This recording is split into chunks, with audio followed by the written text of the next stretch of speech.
There we go. I don't know. Can you hear me? It said my mic drop. Let me start a little intro so we can get the kinks worked out here.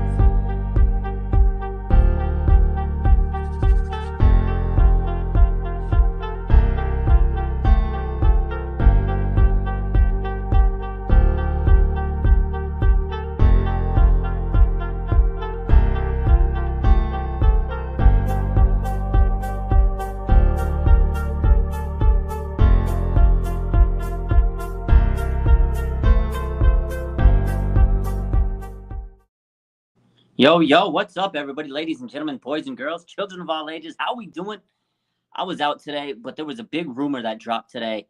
I'm sure everybody's seen it. Christian McCaffrey, he's on the trading block. Adam Schefter reported earlier today, and of course, 49ers are part of this little rumorville, as it should be. The 49ers are always interested in teams, players. Due diligence season, John Lynch and Kyle Shanahan. So we're going to talk about it. We're going to entertain it, obviously. Do I think it's going to happen versus should it happen? That's a whole different reality. So today they reported that the Broncos, 49ers, Rams, and Bills are among the teams that have had varying degrees of interest, varying degrees. So it doesn't necessarily say like how much, interest the Niners have or any of these other teams. Like one of these other teams might be more interested than the Niners. But the thing is, the Niners are showing interest. Due diligence, right? The 49ers love due diligence, right? It's due diligence season. That's the Niners. They love to at least poke around, right? And see what's behind the curtain. Oh, man, you can use them. And there's pros and cons to getting a guy like CMC, and we're going to talk all about it tonight. I mean, he's a flat out amazing player. He's their best offensive weapon, right? So it wouldn't come cheap, but he's also had a big injury history. So it might become a little bit of a discount. And, when you're a team that's going through a fire sale and they want to trade some of their players and rebuild, you may sell players away for cheap, right? And because the fact of the matter is they're rebuilding, they're going to get a whole new regime. Obviously, they don't want to get rid of CMC because he's a big-time player. But if you're trying to just go through it and scrap things and start a whole new team, you got to get rid of a few guys. So you're going to need to get something back. Draft picks, things like that, clear cap space, things like that. His cap hit's not big. We'll talk about that and everything as we move forward. But I don't know. What do you guys think in the comments? And we'll talk about the Niners versus Falcons tomorrow because there are things we do want to talk about. I know people are worried if Nick Bosa, he's questionable. We don't know yet. Kinlaw on the injured reserve. We'll talk about that. We'll definitely talk about Kinlaw, but I want to kind of open this up with Christian McCaffrey, who's a veteran running back, one of the better running backs when he's healthy, but that's the problem. He's got a lot of tread on his legs. He's been through the league for many years, and he's had a lot of big injuries because the Niners have used, or not the Niners, the Panthers have used him at high rates. Christian McCaffrey, very good player, but he's had a lot of injuries, a lot of wear and tear. He's definitely a great bell cow back, and he would be a massive home run type player for any contending team, like the Bills, right? The Rams are a team that want him, and the Niners, like those three teams right there, and the Broncos. I don't think he'd really help the Broncos too much. They're not really looking too hot right now. They're struggling. Russ is kind of going through some injuries. O-line's decimated. But if you put CMC on the Bills, oh, man, just give them the Super Bowl, right? The Rams, they need a running back. They need another option to help Cooper Kupp out. That would help them immensely. And the 49ers, look at the weapons. Debo, Kittle, this run game. You got Tevin Coleman, who's been playing good, and Jeff Wilson. Elijah Mitchell will come back. You got TDP. I mean, Shanahan's the run guru, right? You got freaking Brandon Ayuk and Juwan Jennings. Like, you put this man on this team. Holy smokes. What Kyle Shanahan could think about would be insane. And he wouldn't have to have the big carries that he has in Carolina, right? They give him like 20, 30 carries a game, 100, couple of catches out of the backfield. You don't even need to use him that much. He'd be an extra weapon, take pressure off of Debo, take pressure off of Kittle. It would just make it, a scary threat. And if you're going to be serious about a Super Bowl, you go and make a home run move. Like, I know a lot of people are saying, oh, you don't want to go get an injury-prone player. Yeah, get it. Everybody on the Niners is probably injury-prone at this point. I'm gonna keep it a buck. Every player on the Niners is at injury risk. Every player in the NFL is injury risk. I know Christian McCaffrey is a very high injury risk, but let me tell you this, man. If you want to win a Super Bowl, you go out and go get superstars right now. He wouldn't have to go out there and play 20 carries a game. He wouldn't need 10 catches a game. You just add them to the pieces that you have. I think it would be a smart move in the long run. You can give up a couple third-round picks. So let's talk about what the Niners have to give up, because that's the first question.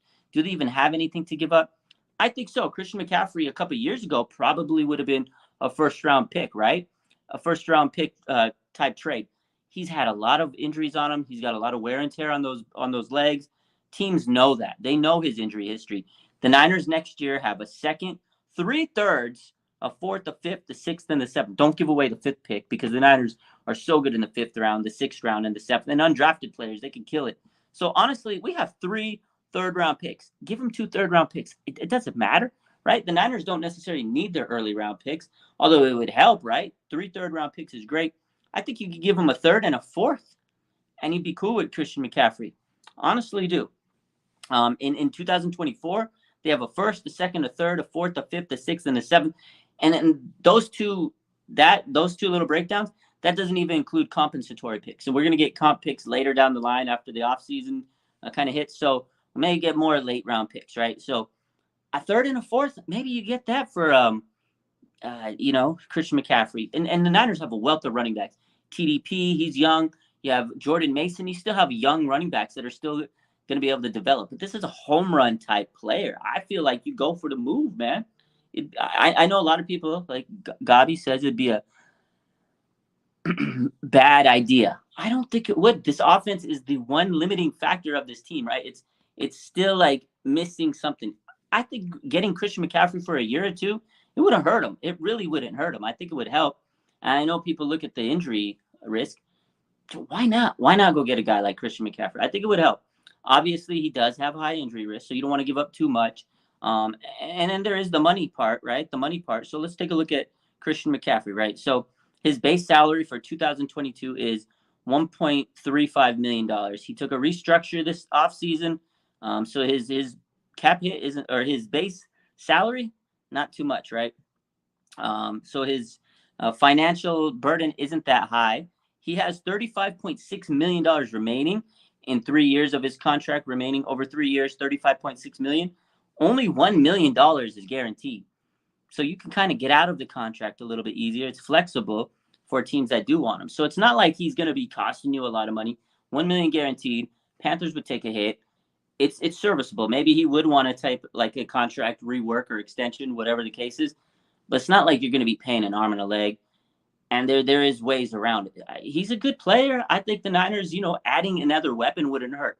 If they rent him for a year to help win a Super Bowl, I don't think any of you guys would care. You'd be like, oh my God, we just won a Super Bowl. Christian McCaffrey, fucking vibe. They did it a couple years back. They rented a player for a year with Emmanuel Sanders. That worked out pretty damn well. He was a great veteran for this team. Christian McCaffrey would be a solid veteran for these guys. And I get it. The injury history is tough. I know everybody wants a cornerback. The Niners have a pretty solid cornerback room right now. Emmanuel Mosley, I know he went down. Mooney Ward, he's been kind of Pro Bowl, All-Pro status right now. The youngsters, Diamador Lenore's look good. Sam Womack, he might be able to step up. They have depth at cornerback, where they haven't had it the last couple of years. I don't think we're hard-pressed for cornerback depth right now. Defensive line, they're pretty solid. Kevin Givens has balled out. He's played better than Kinlaw. Nick Bosa, he may not play this week, but you got freaks on that D-line. Ed Bucam, you got Drake Jackson, the future, and you got my man, Kerry Hyder out there, Charles Omenihu. D-line is looking good. You got the best linebackers in the NFL, Fred Warner, Dre Greenlaw. Got Aziz coming back in a couple weeks. So defense, there's really no hole. There's really no hole. Offensive line has played good. Trent Williams is coming back in a few weeks. Aaron Banks has been solid. He's questionable tomorrow, but hopefully he comes back and plays. The only real issue I see is center.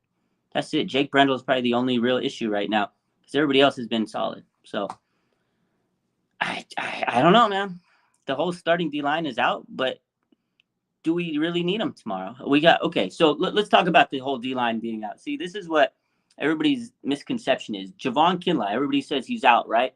And I know he's on the injured reserve. He hasn't played much. He didn't play last year. You had DJ Jones, who was a beast. You lost DJ Jones. This year you have Kevin Givens, and Kevin Givens has been balling out of control. Like Kevin Givens is better than Kinlaw this season. But from what we've seen, Kevin Givens is fine. We don't need Javon Kinlaw if Kevin Givens is playing the way he's playing. Yes, Arik Armstead's a big loss. I miss him. I wish him, luck. I hope he gets better. But Hassan Ridgway's played pretty good. Kerry Hyder's played pretty good. Charles Amenahu's played pretty good. The whole D line is still intact. They have depth. That's why they added all these guys on that line. And then you got a guy named Kimono Toure who got to play last week. Drake Jackson got to play last week, and he looked good. The only guy that's really going to hurt if he's out is Nick Bosa, obviously. He's a huge piece of this D-line. He's a monster. He opens up double teams, and if he's gone, then that's going to take some pressure and make it placed on guys like Charles Amenahu and Samson Ebicam. They're going to face double teams, which they really haven't this year. So I get that. Nick Bosa is a big loss. The D-line is still going to eat. These guys are solid. And then the linebackers, Fred Warner, Dre Greenlaw, they've been playing really good. And you got the safeties, Talanoa Hufanga, Tashawn Gibson. Jimmy Ward played one snap of a game, and he broke his hand. Before that, it was Tashawn Gibson's show, and he came right back in, and he played solid. So the players that are injured on the defense, I know they have the big names, but they haven't even played this season. So it's not like we're really missing anything from them. It's like when D Ford was on this team, right? D Ford was there, and he had all this. Oh, if he plays, he's going to be good. But he didn't play. He didn't go out there and play. So guess what? We didn't really miss him. So if a guy's not out there, we're not going to really miss him. It's like they say, your best ability is availability. If you're not out there, we don't miss you. That's the way I look at it. I don't know. It's unfortunate. So a lot of people are talking about Kinlaw. He's a huge bust. Unfortunately, he is. Injuries have wrecked the guy. Unfortunately, I feel bad for the guy. We're going to bring in my man, Vlad. What's up, my man? What's up? How you feeling, bro? Dude, I'm feeling good.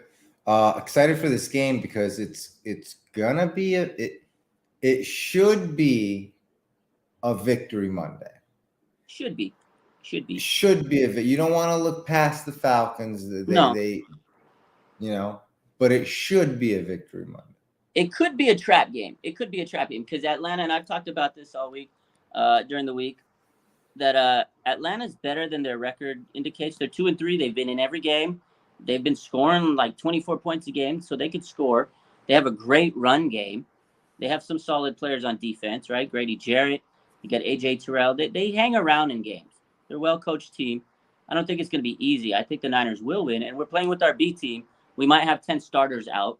I know it's a little concerning for everybody because they think Javon Kinlaw being out is going to affect them, but he really hasn't played this season, and Kevin Givens has been a baller. Before we get to that, I want to ask you some questions about the Christian McCaffrey rumors.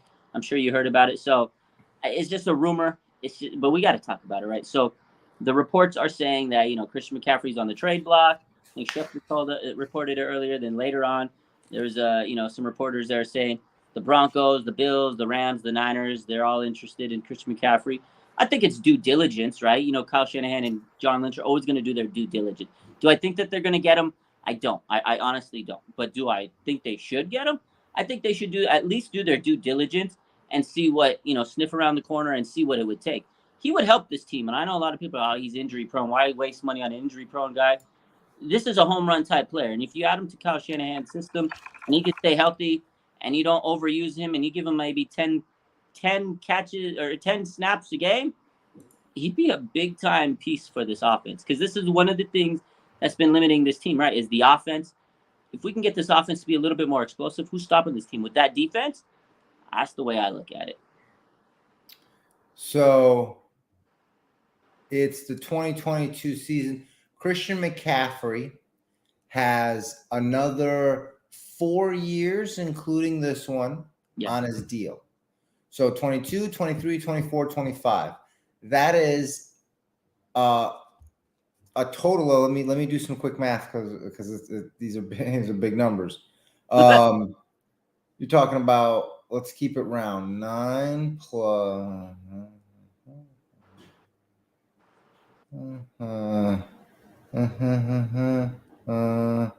So you got about $63.5 million, give or take, left on that salary. It's about you got 19 and 19 these next 2 years with the dead cap space of about the same. If you're taking that on, you're only going to have to if they give up more than a fourth or a fifth, it's too much because you don't have a first round pick, right? So like a Christian McCaffrey, and I understand what people are saying. Well, he's 26, 27 years old. You give up a third round pick for him. It's not that bad. It's really not. If No, you it's can not. take on the money, in which they can. They made the space. It's all available. What the problem is, in my opinion, is what are you doing this for? Like, is that going to be the big difference maker? Like, you already have so much danger coming out of the back. Listen, if they can pull it off, do it. Right? It's more talent. It's more firepower. All it is money. They're already burning that anyways. This dude paid D Ford almost $63 million. So we're gonna waste it on a guy like D Ford. You know what I'm saying? Might as well go waste it on a guy like Christian McCaffrey because okay, I get it. We have great players in the backfield. I'd rather have Christian McCaffrey than Tevin Coleman. I'm not gonna lie to you. I'm not gonna sit here and say, oh yeah, Tevin Coleman. He's been he has been good, and shout out to Tevin Coleman for stepping up. But I'd be happier. I think if we're in the playoffs, I'd feel a little bit more comfortable with Christian McCaffrey on my team than Tevin Coleman. No disrespect. That's just the way I see it. Like I think you get a home run hitter like that. He can go out there and be another yak guy. You put the ball in his hand with this offense, 5-yard slant. He could take it and make it an 80-yard run. He's a beast, man. And I get it. I know a lot of people want Brian Burns.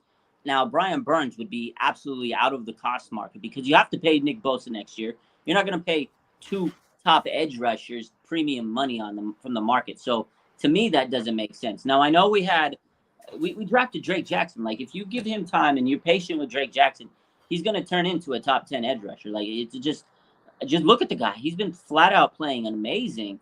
So I don't think you necessarily need a guy like Brian Burns. I mean, I'm not going to say if they grabbed him, I wouldn't be fucking hyped out of my mind. Obviously, Brian Burns is a game-changing pass rusher. He's amazing. I would love to get him.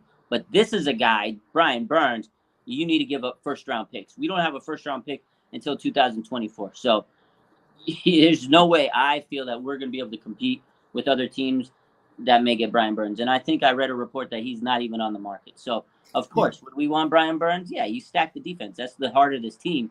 But I think the Niners are okay in the defensive line field where we don't necessarily need to go out and make the move. I mean, again, I would love him, but I just don't think it makes as much sense. I think CMC actually kind of makes sense for this team. And I don't like his injury history. That is one thing I don't like. And you know, the Niners with injuries. And the whole joke is, like I saw people commenting, if he were to get CMC, he'd be injured next week. Like, can't have that mentality. Everybody's hurt on this team, though. Like, you just got to trust these players to stay healthy. It's probably the right assumption. I mean, if we're just gonna assume, like, if we're gonna say he's gonna be great, it's the same assumption. It's like 50-50. The way that running backs, the way you have to run in Kyle's offense, you have to hit that hole real aggressive. Yeah. It's one cut, you got to move. And teams prepare for it. They're gonna, like, bro, Trey Lance got injured. Yeah. Christian McCaffrey's that. You know what I'm saying? It is what it is. I don't love it. I don't like that Javon Kinlaw has knee tendonitis. I don't like that Trey Lance is out for the year. That these aren't like things that Niners fans or just people that like I don't like that. That's not cool. Dudes are injured, trying to do their job. It sucks. Yeah. But at the same time, if we're gonna be real, this guy's got an injury history. He's coming on a team where everybody gets injured running out of this backfield. Yeah. Like, I mean, yeah, if you look at it, like, he would, like the comments, he'd fit right in 49ers culture because like, everybody that comes out of the backfield gets hurt. Like, I get it, the running joke. But I'm just saying, for the potential of a guy like CMC, and I think we can get him for a bargain compared to what it would have been a couple of years back. I'm not saying that he's, has lost a step. He's still great. He's still a good player. But the injury risk is why you may not need to give him, like I said, a third or a fourth round pick. Honestly, I think you give him a 4th round pick, maybe a 3rd. I think you get it done because if they're at that desperate level right now, they fired their coach. They need to get draft picks because they want to kind of rebuild and restock. I don't think this out of the question now. Again, do I think it's going to happen? I doubt it because, the Niners, they're always in these little rumors and then it's due diligence. And in a couple weeks, because the trade deadline is November 1st. And, they're going to ask them, the reporters are going to ask John and Kyle, so did you guys try to trade for CMC? And they're going to say the whole, well, we always try to look to upgrade our roster. We did our due diligence. They're going to say we did our due diligence. I don't see it happening. I mean, I would be happy if it happened. I'm not gonna lie. Like usually, it's funny though, because usually I sit around here and I'm like, no, this is so dumb. Because I think typically this is a trade where I'd be like, nah, this is dumb, injury prone player. I actually kind of think this is a move because I feel like this team just needs more offensive firepower. And if he gets hurt, he gets hurt, man. He's just a casualty. I think it is the move. Like, if here's the thing, we like this team. We think they're going to win this week. You can't win in the NFL scoring 14 points a game. You can't. You can't win in the NFL only getting 14 points out of your offense. The defense is fantastic. You can't expect what happened last Sunday to happen every week in the NFL. Patrick Mahomes doesn't make those mistakes. Josh Allen's going to cook you up. There's too many high-level offenses in the NFL to rely on your defense that much. Your offense has to bring 20, 21 points to the board. They have to. In today's NFL, you have to. You got to bring and for Kyle to be here as long as he has, to have the team that he has with all the talent he has, to not be able to get 21 points a game out of this offense, that's a problem. If Christian McCaffrey can help, bring him in here. You got the money. You're spending the money. Like, you know what I'm saying? Next year, Jimmy's but like, you're spending the money. Like, yeah, you have to pay Bosa next year, but you'll figure that out. Salary cap will go up. Yeah, I'm telling you, man. Like, I know Bosa's gonna have to get a big payday next year. That's something we gotta, obviously look into. But hey, man, you give me CMC for 2 good years. Him and Deep Samuel out that backfield. Come on, dude. Don't sit me. Like, fans can't sit here and genuinely tell me that they would not be excited to see. You got CMC right here. You got fucking Deebo Samuel right here.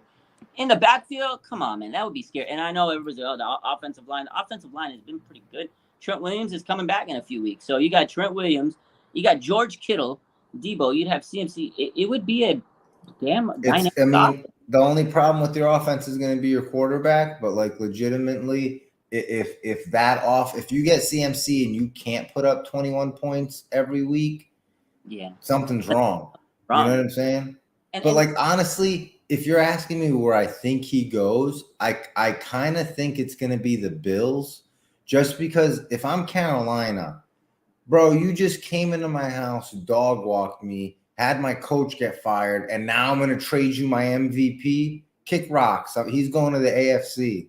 If I'm Carolina, I'm like, this dude's going to the AFC. Kick rocks. Yeah, I wouldn't trade him into the NFC. But hey, man, at the end of the day, if you got to make your team better, like, I don't think you have to care about where you trade them. You just try to get the best value. So, like, I don't think they should look at it that way. I think they should look at, okay, who's going to give me the best value? Because at the end of the day, we got to make ourselves better. It doesn't matter who we trade them to this year, because it's not like we're going to be competing with any of those guys right now. So, best value would be Arizona. If AFC gets him, if the Bills get him, can you imagine CMC on that offense? It'd be silly. And then I know a lot of people are saying in the comments, running back's not the issue. It's not. You're right. But you add another player to this offense, in Kyle Shanahan, it doesn't matter what he gets, a wide receiver or a running back. He's going to use them in a certain way, like a certain role. Like, you have a CMC, now you can employ Deebo more as a receiver. You can get more targets for Ayuk. You can use Kittle more as a receiving type player. And not only that, Christian McCaffrey is a damn good pass catcher. So he can sit there and catch those little 2-yard screen passes that Jimmy's so good at. Like, this would be a very valuable player for a guy like Jimmy, because that's what he does. He gets the ball out quick, looks for the first read, looks for the quick pass. CMC screen passes all day would be like money in the back. The little wheel routes to CMC would be money, like he does to Kyle Juszczyk. Again, I think it would be a solid move. I know there's a lot of people that don't agree with it because he's a running back. Kyle Shanahan, he's a dynamic player in his offense, and I think it would make it scary. But I think people are. I think people see the injury risk and they don't like it. And then I know Emmanuel Mosley's hurt and they want a cornerback. We got a cornerback one. We got Charvarius Ward. The defense is not even a problem. I think they're going to be able to plug in Lenore, Womack. They're going to be fine, man. Yeah, I think the defense is going to be fine all year. What I worry about the defense is, like, not the secondary. It's that line long term, because Givens is stepping up. All the guys that are there for depth and rotation, those guys are stepping up and doing their job. But the problem is those guys aren't your bread and butter 17 games plus the playoffs. Like that's Kinlaw and Armstead. And not necessarily Kinlaw though. See, that's the thing. It's Kinlaw. But that's who you banked on him being. You know what I'm saying? You did. But that's the issue, getting rid of a guy like DJ Jones. I think Armstead. That's what I'm saying. I think Armstead's the guy that really. Oh, yeah. Well, Armstead is the guy that when they gave him that contract and they let Buckner go, he's the centerpiece of your defense now. That's what you set it up for. So when they said, all right, Armstead's the centerpiece of the defense, Kinlaw's going to be Buckner's replacement. That's what that is. Like, that's why you drafted him. You let go of Buckner and you brought in Kinlaw because you were like, he's a younger, better version. He's a guy that he can get the same production or close to it next to Arik, and he could do it for a rookie's contract. And that's why they did it.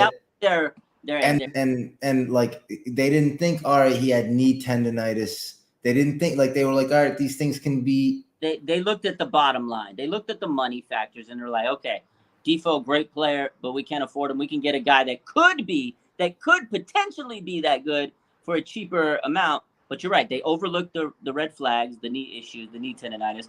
And again, I'm not like hating on Kinlaw. I'm not like Grant Cohn trying to tell you how bad.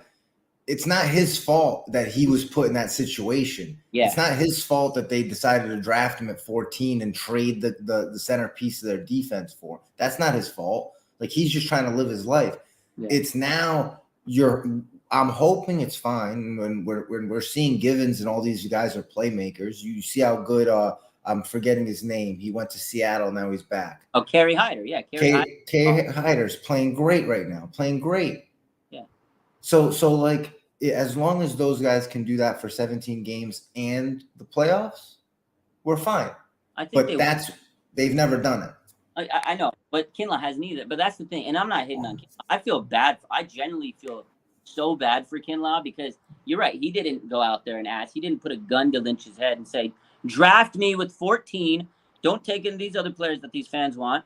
Go trade DeForest Buckner. And like, he didn't tell him to do that. It just, for him, it happened. It was a blessing for him when he got drafted. And unfortunately for him, he did have knee issues. And that was a big issue, Big guy, knee tendonitis. He put in the work. He tried to get better. And I get it. He's a bust. I feel bad for him. But it's not his fault that he was the guy that they chose. It would have been anybody. Like, whoever they would have drafted at that point would have had tremendous pressure. It sucks, man. Like, it does suck because they traded away a homegrown hero. Like, DeForest Buckner was a hero for this team. He was through some bad years. He stuck through it, and he became a captain. And then they got rid of him because they wanted to save the money, and bring back a couple other players, not just one. They got Armstead. They brought back Jimmy Ward and, et cetera, et cetera. D Ford. They should have got rid of him. But the whole thing is, again, I feel bad for Kinlaw, but I don't think that was the worst move they could have done. I think they should have kept DJ Jones. That, to me, was the ultimate. Because, okay, you get rid of DeForest Buckner, but then you developed another guy, DJ Jones, a 5th-round pick, and he was a baller. And that's the guy I was like, okay, keep DJ. You just figured out how you replaced him. And then they get rid of him because they still had Kinlaw, who they had to kind of give him the chance because, again, he was a 1st-round pick, number 14 pick. And it just didn't work. It blew up in their face. Like, it sucks, man. It does suck, but you can't change injuries. You got to move on. And luckily for the Niners, they have such a good defensive line coach, Chris Kasurik, and whoever comes there, like, becomes good. Like, that's why I think Kinlaw would have been great because he played under Kasurik. Look at everybody else. Kevin Givens, nobody heard of him before. Hassan Ridgeway, he's looking good. Kerry Hyder, like you said, Charles Omenihu, like, these guys play better than they ever play anywhere else in their careers. Yeah. No, I agree. I think the system speaks for itself. I think the defensive line and the defensive coordinator, who we should talk about a little bit, because you're talking about coaching. This dude's coaching out of his mind. Demeco Ryans is like, dude, you're talking about playing chess when other people, That's the only guy in the Niners organization right now playing chess while everyone else is playing chess. Everyone else in the Niners organization is playing hopscotch when checkers going on. This dude, you see the adjustments he's making on the fly, bro.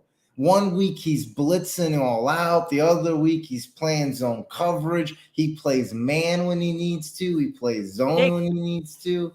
Like that's the scary part. This is his second year as a defensive coordinator, and he just makes adjustments so quick. You're right. Like 1 week, like no blitzes, and all of a sudden the next week it's like blitz. I'm like, bro, there's no other defensive coordinator out there that's changing their defense on a weekly basis. Because usually, you're sitting there, oh, this is the way the defense works. They don't run blitz. And then you're sitting there, you're like, fucking just blitz the guy. And Demeco Ryans is like, all right, we're going to fucking pull a blitz here. And it's like, whoa, that's what you need to do. He makes mid-game adjustments. Demeco Ryans, man, we're going to lose this guy next year. And it's because he's a damn good coach. He will be a head coach somewhere, and he's going to be a very good head coach. God, he's so good. Bro. Even last year, okay, the secondary they threw out there, like, I don't know what it was, Josh Norman some weeks, Drake Kirkpatrick, and they were still finding ways to win. And they were still one of the top defenses with a putrid secondary, man. Like, what was that? Yeah, bro, my fear, and this is serious. This is one of my biggest fears as a Niner fan, is he goes to Arizona. Oh. That's like one of my biggest fears because think about it. Cliff Kingsbury's terrible. He's awful. The biggest problem in Arizona forever, and it's going to be for the foreseeable future, is that defense. That defense is atrocious. You bring in a guy like Demeco Ryans, and you just say, listen, buddy, the sky is the limit. The salary is whatever you need it to be. I'm telling you, if I'm the Cardinals, I'm doing that. I'm doing it if I'm the Cardinals. I don't know if he would be down for it because I know it's the division. I don't know how friendships and all that. But think about it, dude. That dude, Cliff Kingsbury is lost. Yeah. Lost. It's true. They might fire him because if they don't, this is kind of a big year for him. If they kind of tumble down the stretch and they don't make it to the playoffs, I think if they don't make the playoffs, Kingsbury might be on the hot seat on the way out. So that could be a vacant spot. And that might be. I get it. He probably won't. He'll probably go to Indianapolis. I think Houston might be a move for him because he played Houston. But it depends on if Lovie Smith is going to be gone. Because I think they're going to give Lovie some time. Lovie's a good coach. And it's a team, so they might give him a few years to kind of get his feet wet there. But, man, he's probably going to go to a team that has a really good defense. Arizona has some pieces, but it'd be a lucrative position. Because you're right, they probably throw the bag at him. They have a good offensive player. They have some players, Kyler Murray and Hollywood Brown. They got some players there, so he wouldn't have to do too much for the offense, and he could really focus on the defense. I know this is getting ahead of ourselves, but he definitely would go somewhere like that. I think it's going to be a defensive team. Like the Colts, I feel, would be if they fire their coach at the end of the year. Which they should. They have a good defense. They have they got a guy named DeForest Buckner over there. You ever heard of him? Sheesh. Yeah, I'm telling Demeco, bro, the more I watch this guy and the more I watch the defense change week to week, play to play, how these young guys have stepped up, and he's the dude, bro. That guy, that's him right there. That's your coach. That's who you want. If I'm any team in the NFL, I'm like, hey, buddy, if I'm going to the ownership, we got to get this guy. Doesn't matter what it costs. This could be the next guy for a while. This could be your next. This is talking about a generational type guy. I don't want to have that kind of confidence in yourself, in your play calling, in your second year. I'm telling you, man, it's a lot. It's a lot. It shows a lot. I don't want to lose the guy. I know he's going to go somewhere as he should, and he's going to deserve whatever he gets. I don't want to lose the guy, man, because then he's a beast. He's a beast, man. I know we're going to replace him with good, it might be like Vic Fangio. I think if he wants the job, it's his for the taking. Or a guy like Chris Kasurk, if they want to stay in-house and say, hey, look, you've worked your ass off, we're going to promote you. I don't know. I think Vic Fangio, though, just because he's had the head coaching experience, he's had the defensive coordinator, he's got more experience. So and the system is basically. And I think the Niners, he's been kind of hanging around. I think the Niners would say, hey, Vic, you want the job, it's yours. But I don't think it's easy to replace a guy like Demeco because he's young, he's hungry, he's trying to prove himself. and he's only getting better. And then there was a comment earlier that said he was such a good player. Like, that's why he's such a good coach, because he was an all-pro player. Like, he was a great linebacker with Houston and Philly. And now you can just see it. Like, he just knows the game. He's a smart player. And now he's a smart coach. So, fuck, man. We're lucky to have him. And I'm excited. You know what, though? I'm excited for the rest of the season because his defense is going to carry us very far. And that's tomorrow against Atlanta. I know we got our B squad in there. We got a lot of starters out. I'm not worried because I think Demeco is going to bring a great effort with this defense, man. And you still have some key players. Fred Warner, and Drake. God, Drake Greenlaw has been playing so good. Talanoa Hufanga, Gibson, Mooney Ward, bro. Like, these guys have been. I'm not worried about the defense. I'm more worried that it's not worried. I believe that the Niners are going to win this game. I'm just looking at it like it could be like 17-10. Okay. You know what I'm saying? It could be close. And I said this yesterday on my prediction. I said it's going to be close, but I think towards the third quarter, we're going to catch like a turnover somewhere, and it's going to break it loose. I think that's going to break it loose, and then after that, we roll after that. So I think you're right. If we don't catch that break, if the Niners never get that break, then it's going to be too close for comfort in that fourth quarter, because the Niners like to kind of play that frenetic type. Listen, it's probably going to happen, right? It's probably turnover is going to probably more than likely a turnover is going to happen. It's going to be a fumble or a pick six or an interception that leads to a field goal, and then another interception or leads to another field goal, like something like that. But it's I'm just looking at it like the offense has to score more than 14 points. Okay. They have to score more than it. Can't be 14 points in the first half and then nothing in the second half. You know what I mean? And then, like, the Falcons aren't, even at home, even in Atlanta, the Falcons aren't a scary enough team or a competitive enough team right now to not put 21 or more points. Because if you can't put up 21 or more on the Falcons, what are you going to do to the Chiefs? Yeah. You know what I'm saying? Like, that's be able to score 20. Like, you're right. Like, at 21, I think 24 is kind of the magic number, because the Falcons have been averaging around 23, 24 points. Like, yeah, if you score 21 points and the Falcons average what they've been averaging, you're going to lose the game. You know what I mean? But they're not going to. Falcons are going to score. Oh, but that's what you hope. Yeah. That's what you hope. But there are players missing, so it's not like it wouldn't be easy to sit there and say, "Oh, well, you like all I'm going to say. I don't think we're going to lose." But if we're like, let's say we're foreshadowing, it's tomorrow, 1:00, the game's over, and we're sitting here going, "Oh, well, if this guy wasn't hurt, well, if this guy," that's a reality, and this could be a trap game, because you're right. Next week we play Kansas City. Niners are thinking about it. It's an early game tomorrow. Those 10:00 games are tough. They've been practicing early all week to kind of prepare themselves, wake up early. Because when you're in the West Coast and you have to travel and wake up early, it does hit you a little different, you know? Yeah. You've been staying on the East Coast, trying to get up early. It takes a toll, the traveling. So it's not going to be an easy game. I think that the Niners will win tomorrow, but I think it's going to be close until the third quarter, where I think somebody like Mooney Ward gets a big play or something like that. But I'm going to put some respect on the Falcons, because they have a good run game. And what you said earlier, okay, we don't have Armstead in the middle. They're going to give Hassan Ridgeway and Kerry Hyder and Kevin Givens a lot of trouble in that middle. If they can't plug those gaps and stop the run game, Atlanta's going to move the ball well. Yeah. That is the biggest, right? Because that, like, as good as our defense is, it's a lot of it is built for us having a lead, right? Like, it's built that way. We'll pin your ears back and get the quarterback. But you need to be able to have like that 10+ point lead so they have to pass. Yeah, you're right. Exactly. Yeah, you have to force them to pass so you can bring the pressure, keep your secondary back and do what they got to do, because it's a good secondary. But if they're pushing and they're driving and they're running the ball, that's going to tire us out. So it's going to be a battle. I think it'll be a good game. And any given Sunday, Falcons have talent. They got Drake London out wide receiver. I like him. Kyle Pitts is going to play, so we got to account for him.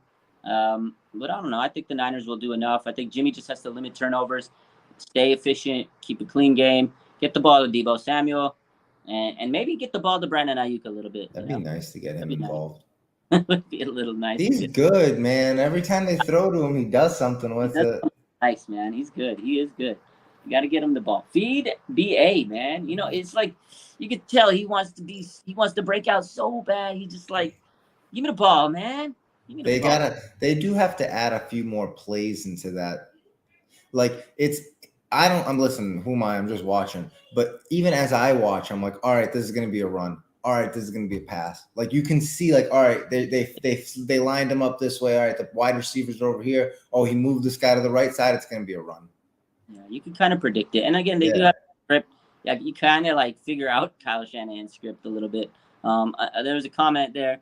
Jason says, run more play action. Yeah, I think if they're running the ball effectively, start doing a little bit more play action. I think they should incorporate that more. And if they're going to use Debo at the backfield, commit to it and let him go out to the outside. They still run him up the middle a little bit too much for my liking. But last year, man, Debo against the Falcons, he dog walked him. I mean, he had a touchdown against him. He had that play where he took out AJ Terrell's mouthpiece. Like, Debo was crazy last year. Juwan Jennings had a nice game last year. Kittle usually plays pretty good against Falcons, so I think he'll have another big game. But man, if Debo plays like he did last year against the Falcons, they're gonna have a long day. He was so hard. He was so hard to stop last year. Yeah. I think he was due a guy who wanted to prove the difference between him and Cordell Patterson. Not the same. Yeah, he's. I think you'll see it. Like, I think you're gonna see it. We're gonna. Dude, they can come out and smoke them. They can go out and put 34 points. It could be 34-17 and call it a day. But I'm just saying the offense. I think they will, because this is the type of game, right? Like, if fate has it the right way, you cook on the Falcons and you get your chemistry going, and then you bring it home and have a really awesome game against the Chiefs. Really good game, really competitive. But like, they have to show it. They got to get that chemistry going. I think you'll see it, man. I think you will. This could be a good game like that, like something that we need in a good blowout game where Debo goes crazy, Jeff Wilson goes crazy, and defense just shuts them out. It's just it could be one of those games. You're right, but it just doesn't seem like it's gonna. Doesn't feel like it, right? Yeah, it just feels like it's gonna be a hard fought win. But whatever, win's a win. I don't care how we win. I mean, I'll take that. I'll take a nice win. I'll take a stressful win. I'd rather have a convincing win, but I'll take whatever I can get. I don't want it to be too strong. I think next week I'm sweating next week already. I'm sorry, boys.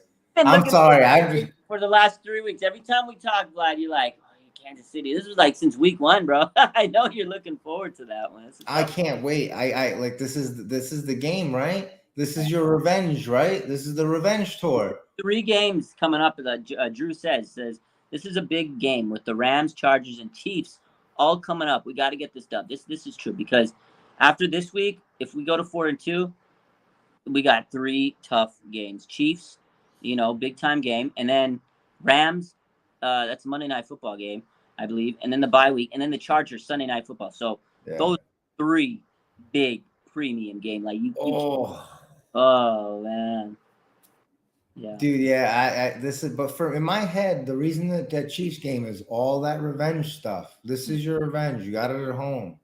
Show them what you got. Same team. If not, we're better, right? We're better than. And we got Mooney Ward. Now we got their boy. We got Mooney Ward. You don't give us all the secrets on Mahomes, man. I'm waiting for that. That to me is the X factor. Mooney Ward's gonna be ready to go in there and say, hey man, it's revenge. Revenge games, players play pretty big when they go against their old teams. And Mooney, man, I'm pretty sure he's gonna want to flex his muscle against his former team. I love that guy. Yeah, and like this defense is built to stop a guy like Travis Kelce. It is. You think that they are destined to stop him? Oh, if you put Fred Warner and Jimmy Ward on Travis Kelce, good luck, buddy. Good night. I'll take the Niners. We'll see. He may or may not play. They're going to reevaluate him. He's got the cast on.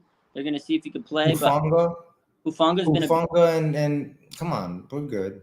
Yeah, we're good. It's going to be about. I think it's fine. I think the defense is going to line up. It's just like over 60 minutes, Patrick Mahomes is going to score like 27 points. if they go get me CMC, I'll be a little bit more. I'll be a little bit more. I'll think we'll be able to beat them. Again, let's go back to the CMC thing. Yo, make it happen. November 1st. I would do it. The more I think about it, like if you're serious, and think about this, Raj, you come in next year, Jimmy's gone, and you got Trey Lance, Christian McCaffrey, Deebo Samuel, Brandon Ayuk, George Kittle. Like that's a fantastic team to have around a young kid like that. Bro, like that's how you would bring up a guy like Trey Lance. Give him Christian McCaffrey. Come on. Saying, bro, and I get it. Injury prone player, but he doesn't have to be CMC from Carolina when he's on the Niners. You give him 10 snaps. That's all I want from him. And he'll be then you wrap him up in bubble wrap after that. Say, okay, CMC, you got your 10 plays. That's it. Until next week. That's all you need from him. Yep. Touches the ball 10, 12 times a game. That's it. In pivotal moments, right in the red zone, you have him come out, spread out. Everybody goes to Deebo. You dunk it off to Christian McCaffrey. Or Kittle. Or you go to Kittle. That's it. I would do it all day, especially right now, because like the only way you're going to make me feel better about this season is if you win a Super Bowl. That's the only way you're going to make a fan like me who's been watching this since I was 7 years old, after what you did to Trey Lance week 2, the only way you're going to make it up to me is you win that Super Bowl. And you get Christian McCaffrey on this team, we're as good of a contender as anybody. You can't tell me any team's better than the Niners with Christian McCaffrey on it. I'm telling you, man. And this is the thing, like, the NFC this year is wide open. I think the Eagles obviously are they're a top team. They're looking great. We'll see what happens this week if they can beat Dallas. Cooper Rush is on a heater right now. But the NFC is wide. Like, Green Bay doesn't look like Green Bay. Aaron Rodgers doesn't trust his receivers. He's missing Tay Adams. Dallas, they're suspect in the playoffs. Jalen Hurts and the Eagles, they're great, but they haven't been in the playoffs, so we don't know what Jalen's going to do in the playoffs. New Orleans, I don't know if they're going to make playoffs. Tampa Bay, Brady. I know he's Brady, but he's just so old. I still don't know how he's top 5 in passing yards. He's a fucking beast. But I just don't feel scared about Tampa Bay. The Rams, they're kind of falling apart without, Cooper Kupp's their main guy. They don't really have much else on offense. They lost last week. I don't know. The NFC's wide open to me. So if you make this big move, you're probably the favorite with this defense. The only teams that scare me in the NFC are the Eagles and the Cowboys. And I know it's the Cowboys. I know people go crazy, but their defense is pretty legit. Like, they do have a pretty legit defense. They're very fast. They are good, but But I don't think they're going to be able to keep. Like, I don't think their offense is going to be able to beat the Niners' defense. You know what I'm saying? Like, I really believe it's the Eagles because they have the best offense and defensive lines in the NFL. They're fantastic. They're the best.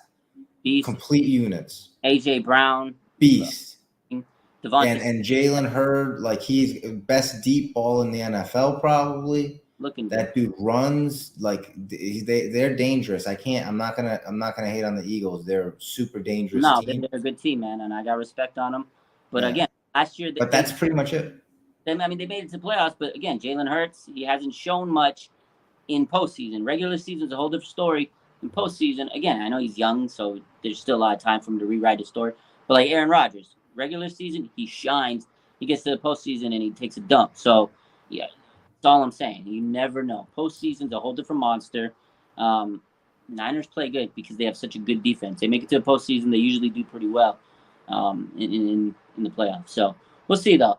It is open, I think, and I still think Eagles definitely the best team in the NFC. But other than that, Niners top of the league, man, other than the Eagles in the NFC, and it's because of this defense. But you give them a guy like CMC, man, makes them a little bit more dangerous. Dude, they're as good as anybody. It makes up for so many of like the deficits you'd have on offense. Like I'm like you. I'm not looking at it like, oh, this is a guy that's going to run the ball 20 times. You got Jeff Wilson for that. You got Tevin Coleman. You got Deebo Samuels. Those guys can run the ball up the middle 15, 20 times. guys too. TDP. They got Jordan Mason. And here's the other thing: nobody runs the ball more than we do. Nobody runs the ball more than the 49ers in the NFL. I don't run the ball for 49ers, but nobody runs the ball more than the 49ers do. Like they run the ball. Kyle Shanahan, when he played the Falcons, he was like, or the Rams, he's like, we got to run the ball like 48 times today, whatever it was. You know, it's just. I think it's the smart move to do if you're all in for a Super Bowl. Yeah, if they do this, if they were to put their chips in and make a move like this, I think it tells the fan. I mean, I still think that they're obviously in and trying to run it with the team they have, but this would be a monumental move, and it's telling people like, yo, we're serious. We want to compete. We just added a star player. Like, you can never have enough star players on your team. It's like 2019. What did they do? They went out. They needed a receiver. They went and got Emmanuel Sanders, and that was a money move, and he put them over the top. Like, he didn't need to sit and get the ball like wide receiver 1 numbers. He was there. He helped out as much as he could, and he was a savvy veteran to these wide receivers. He mentored he told Debo everything he knew, man. Like, imagine give me CMC, and he only let's say hypothetically he plays 2 years. You walk away from after 2 years. He's going to be such a valuable asset to these younger guys like TDP, like Jordan Mason, like Elijah Mitchell. He would teach them so much, that in itself is why it would be worth it. And then he can go out there and catch 5 passes for 100 yards. You're like, oh shit! And then Debo goes out there and does his it would be a solid move. I get it. I think I don't see how this fan base wouldn't want this to happen. You know, he's injury prone. The moment it happens, they'd be bricked up. They'd be, oh my God, they'd be hyped up. The moment he scores a touchdown, they'd be, oh my God, that's how it is. And then there's people in the chat says, Lynch won't do it. Probably won't, because, they always like to do their due diligence. Again, I think it takes a 3rd and a 4th round pick to do it. That's it. Yeah, I don't know. Lynch, I don't know, man. I don't know. I don't know. You can't really put a beam on him, because he just makes decisions where you're like, what are you? Yeah. So I don't know. He should. I know he's a Stanford guy, so that's the Lynch, the connection. Yeah. Come on, man. Yo, I want to switch over back to Kinlaw. I know we've been talking about CMC. So I got a question for you, Vlad, because you love John Lynch's draft busts. Okay, I know you do. Who's the biggest bust, Solomon Thomas or Javon Kinlaw? That's a big question. You guys can answer. Solomon Thomas or who? Or Javon Kinlaw. Woo. Oh, I would. That's tough, huh? You have to kind of say Solomon, because I don't even know if he's in the NFL right now. Wasn't he on the Raiders last year? He was on the Jets OTAs, but I don't know if he made the team. Let's see. Let's pull him up. So I don't think he's in the NFL. Kinlaw, he never even really had, he had a season in the NFL. I don't know. I don't know if you can play with knee tendonitis at 325 pounds. I don't know if you can do that. I'm not a doctor. I'm not anybody. I just look at a lot of athletes and I try to do my thing, whatever. But 325 pounds, knees have a lot of liquid in them. There's a lot of little tiny moving parts. It's a lot. It's a lot to ask for. It's a lot for a regular human living a regular life to have knee tendonitis and then have surgery and then live your life. That's difficult. To be 325 pounds and play in the NFL and do it, I don't think you have to give it to. I think Thomas is the bigger bust. I think it's so close to me, and so we'll pull up the numbers real quick. So Thomas is on the Jets still, so he's still on their roster. Okay. So he has 135 total tackles, 9.5 sacks, 2 forced fumbles, a fumble recovery, 2 pass deflections in his career. Obviously, he was drafted with the number 1 pick in 2017. Let me pull up Javon Kinlaw's stats. He was misleading because, Kinlaw hasn't played as many seasons. Played 1 season. Yeah. And I think Solomon had a better rookie season if you really look at the numbers. He did. Let's see. Kinlaw, he has 41 tackles, 1.5 sacks, 4 pass deflections, an interception, which was a pick six touchdown. So the numbers obviously give the advantage to Solly, but he's played more years. This is the thing. Solomon Thomas was the first pick they ever drafted. The first pick, it was their cornerstone pick the year they came in and took over this team, and that was their franchise player. Now, I didn't hate the guy, but I thought, if you're coming in taking over a team, you go get a quarterback. And they passed up on Mahomes and Deshaun Watson. That's tough to pass up on, right? Obviously, hindsight's 2020. You look at those guys, you're like, man, they would have been amazing for this team. Then on the flip side, you got Javon Kinlaw, who they did their, like we talked about earlier, the business decision. Let's trade Defoe. Let's keep these guys. Let's bring in a young buck. We're all rah hyped up about him, and then you take Kinlaw, and then he was the 14th pick, and he didn't pan out. So you went in and replaced a Hall of Famer star, and I think that it's so tough because Solomon Thomas was a top 3 pick in the NFL draft, and he just busted out because they reached on that. They reached massively, and they passed on 2 quarterbacks. But Kinlaw, you already had a guy. You didn't need to take Kinlaw. You shouldn't have even had to be in that position. So you can make the argument for either one. But if I'm going to here and pick, I'm going to say Solomon Thomas. And it's so close. It's razor thin. It's just because you started the franchise with that guy, and he didn't become that. You put the chips in to build your team around him. You know what I mean? It's tough. And Kinlaw had the injuries. It's a medical bust. Solomon, I mean, I get it. He had the sister committed suicide. It was mental. It was a lot of pressure on him. But that was a number 3. That was a top 3 pick in the NFL draft. You could have went and had Patrick Mahomes. That was your first pick you make as starting this franchise. So it was you started off on a bad foot. But I get it. It was a rookie mistake as a GM head coach. So it's very close for me. And then I get it, man, because Kinlaw, man, you had this guy, you already had injuries coming in, and you already screwed up on Solomon. So it was don't make the same mistake. And you traded away Defoe. It's so hard, man. I feel bad for both of the guys, honestly. I hate to sit here and have this conversation, but there's people, we got to talk about it, obviously. Yeah. It's tough. Yeah. I think Solomon, by a very razor-thin edge, was a bigger bust for us because he was a higher draft pick, and you started your franchise off on that note. So it's good you learn.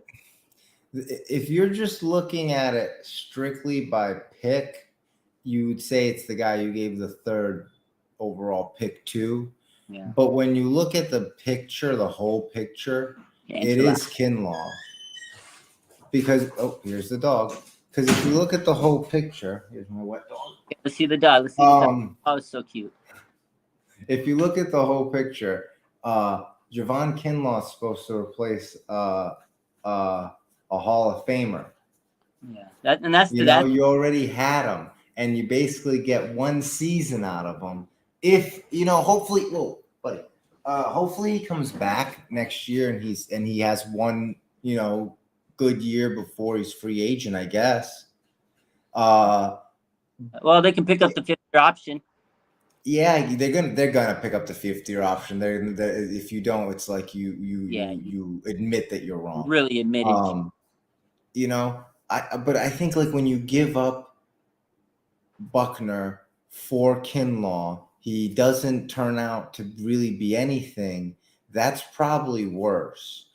At the time, I thought at the time, you know what? Deshaun Watson's just not Kyle's style of player. He runs. Kyle wants a Kirk Cousins to just sit in the pocket and do what he's told type of guy. So I get it. But at the time, I was like, yo, Marshawn Lattimore would have been the pick at 3, right? Oh, man. They passed up on a lot of guys that year, man. It wasn't the quarterback. But even with Kinlaw, we look at the guys, CeeDee Lamb, Jerry Jeudy, Tristan Wirfs, there was some dog, Justin Jefferson dog, but oh man, you look at some of these could you imagine Justin Jefferson? Come on, man. Why? Justin Jefferson, his talent would have been wasted here. We're not going to be throwing him the ball 200 times a year. So he'd be lucky to get 100. Wouldn't have been Justin Jefferson had no. He wouldn't. He would. Justin Jefferson is what he is because Kirk Cousins throws 18 times a game at that guy. Jimmy Garoppolo is not throwing 18 passes at anybody. Not any one single. Jimmy Garoppolo might throw 18 passes a game. You're not going to throw 18 passes to one guy.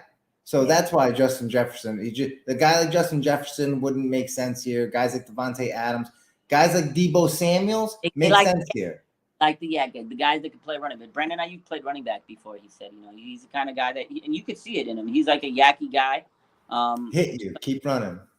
Yeah, keep running after the catch. But this is a good comment. Randall says, a known All-Pro for an unknown risky is an understatement. Yeah, 100%. And that's why I think people are so upset at the Kinlaw move, because you could add an All-Pro there, and then you're like, okay, we're going to get rid of him because we can't afford. We don't want to pay him a little bit more money, so we're going to draft his replacement. And it was a total unknown. Like, you can't sit there and predict that Kinlaw was going to be the next DeForest Buckner. They wanted it to. We all did. We all wanted it to. Like, okay, yeah, he looks good. You run the tape. He looks great.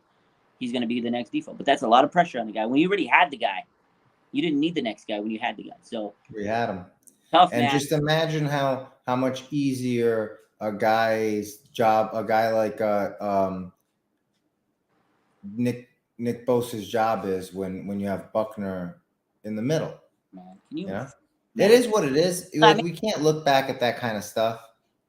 We have to, like, you can't hate it. Like, I hate him for it. I think it's silly, but like, I just hope that he makes the right decisions moving forward. I don't think they really have. I like that Drake Jackson pick a lot. He looks good. Drake is good. Besides that, I don't. I love the Drake Jackson move. See, Adam Schefter's making some tweets. Might be getting close for him to tweet about Nick Bosa. Jacoby Myers, questionable, is expected to play. Okay, no Nick Bosa news. We're on life support, listening, waiting for Nick Bosa news. But yeah, you're right. Like, it is what it is at this point. But man, oh man, could you imagine they would have kept Defoe there? It's ugly. Imagine. I think the biggest thing, and a lot of people are saying D Ford, right, was the issue. Should have got rid. That's the guy they should have got rid of. It's the guy should have got rid of. But I don't think they wanted to take that L because they made a L. But they always save themselves with these late picks. Like for every Solomon Thomas, they have a Talanoa Hufanga. For every Javon Kinlaw, they have a George Kittle. Yeah, and that's why. And that's why you hope that the scouting department doesn't change, and you hope Adam Peters they gotta pay that man. Like, pay him whatever. Pay him more. Pay him more money. Like, it doesn't matter. That, like, anyone that doesn't know, that's the guy that finds you your Dre Greenlaws, your Fred Warners, your George Kittles. That's the guy that's saying, hey, you need to draft Terry McLaurin, and you need to go and get these guys. And they don't, you know what I'm saying? That's the guy you want to listen to. He's not as savvy as John Lynch is. If you watch, John Lynch was with Deion Sanders over the week. John Lynch is smooth, bro. That guy's a smooth. Stanford grad. He's smart. Like, that's why he talks. Because I remember a couple months ago, when they had that Adam Peters and John Lynch, the little press conference. Remember when they had their little presser? Peters didn't say much. He didn't talk. He had like one sentence, I remember, and it was all Lynch. And I was like, oh, man, Lynch, he's talked so good to the camera. He knows how to present himself. And Adam Peters is smart in terms of, you're right, like drafting and scouting and stuff. And I'm sure he can talk, himself out of the bag. He's a good talker, but just not as smooth and cocky and as a guy like John Lynch, the Harvard grad, man. You could just see it in him when he talks. It's like, oh wow, he moves mountains when he talks. He was a former analyst too. Dude's a smooth operator, like Randall says. Yeah, he is. I don't like his talent evaluation very much. I don't think he's very good at that. But I think his draft record speaks for itself. Yeah, Mike McGlinchey, Trent Brown. He was really good, right? And you gave him up for Mike McGlinchey because Trent Brown was telling you that, hey, I know I'm good, and you were like, well, we don't like this guy. He knows he's good. Let's go get Mike McGlinchey. He's terrible. And then he gave all those picks he gave up for Reuben Foster. How'd that work out? You know what I'm saying? Like, you appreciate that we got Nick Bosa. you'd be crazy not to take that guy. If they would have not appreciate John Lynch's, like, he wants to do it. He wants to do the right thing. He's gonna get you Trent Williams. He's gonna go and try to get D Ford. But it's like, bud, look, read the room. That's not the guy you pay. You pay the guy that's on your team. He's the guy that's already here. That's the guy you pay, not somebody else's. Read the room. I know. And that's why I wish they would have kept DJ Jones. Of all the offseason moves, I think the only thing I really, really, really wish they would have done differently was keep DJ Jones. I still don't care. Yeah, I know Lakin's great, whatever. Aaron Banks has been holding his own, and I think they needed to give him the chance. If they were to draft, since they drafted Aaron Banks last year, they had to play him this year. He is, but he's questionable. I think he'll play, though. I think he's going to play. He had some soreness in the knee from the turf last week, but I think he'll play. If he doesn't play, then we got Dan Brunskill, so I don't think it's too big of an issue. Brunskill can slide in. Burford. So you slide Brunskill one way, you throw Burford one way, and I don't think he missed too much of a beat because Burford's played pretty well. But, yeah, I think we definitely need Aaron Banks to be in there long term. He's been playing good, probably our best defensive lineman. We got a guest coming. We got a guest coming. Let's bring this? Let's see. Let's go. Play for Smitty, my man. Let's go. What's up, Smitty? I want to know what I haven't watched. I just came in right now. Are you guys like thinking that CMC is a potential, actual, real, legitimate conversation, or is this just news? I mean, the way I think of it is it's one of those rumors, and I think the Niners are always going to do their due diligence. Right? You know, they're always going to do. We're going to do what's best to upgrade the team. I think it's due diligence season, but if there's a legit chance for the Niners to get him, I think we should get him. Yeah, what's that cost though? And then the contract, like that seems like a tough thing to pencil out. But this is the thing: the Panthers right now, they're looking. They're in a bind right now. I think they're at a point where they're not going to expect too much from CMC because of the injury history. They still want draft picks for him. So I think the Niners, we have, out of all our draft picks, we have 3 third-round picks. We have a second, we have a fourth, a fifth, a sixth, and a seventh. I think we can pair up a third and a fourth. I think that'd be fair for a CMC, a third and a fourth-round pick. His cap, I pulled up his contract. His cap is $63 million over the next 4 years. $64 million. That's a lot, boys. Not to mention, I don't think they're taking anything close to that draft pick wise. So like I would think like at least the second round pick. I don't even know if that's.